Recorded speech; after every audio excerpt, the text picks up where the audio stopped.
বর্ষাকালে ইলিশ মাছ আর খিচুড়ি বাদ দিয়ে যদি কিছু পছন্দের খাবার হয়ে থাকে সেটা হলো প্রপার বেঙ্গলি খাবার।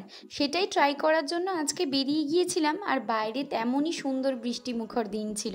ট্রেনে উঠে কিন্তু আমি একটু সুন্দর করে এই ক্লিপের সম্ভারের ভিডিও করে নিয়েছি আমার সমস্ত মেয়ে ভিউয়ার্সদের জন্য, যাদের দেখলেই পছন্দ হয়ে যাবে। এই যে অ্যাম্বিয়েন্সটা দেখে তোমাদের কি মনে হচ্ছে? এখানে ইলিশ উৎসব চলছে, তাই না? ইয়েস, এটা বাবু কালচারে ইলিশ উৎসব চলছে। তোমরা গিয়ে ট্রাই করতেই পারো। ইলিশ মাছ আমার বরাবরই পছন্দ নয় অতিরিক্ত কাঁটার জন্য, তবে টেস্টটা ভালো লাগে।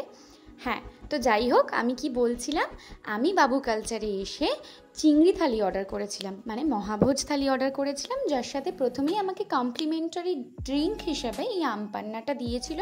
একে একে তোমাদেরকে আইটেমগুলো দেখিয়ে দিই।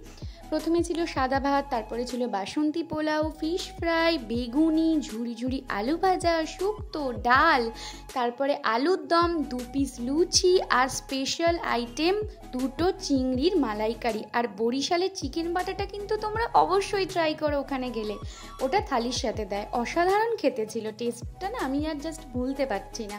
তারপর ওখান থেকে ফেরার পথে কালীঘাটে স্কাই ওয়াক দিয়ে হাঁটতে হাঁটতে সোজা বাড়ি চলে এসেছিলাম। কেমন লাগলো?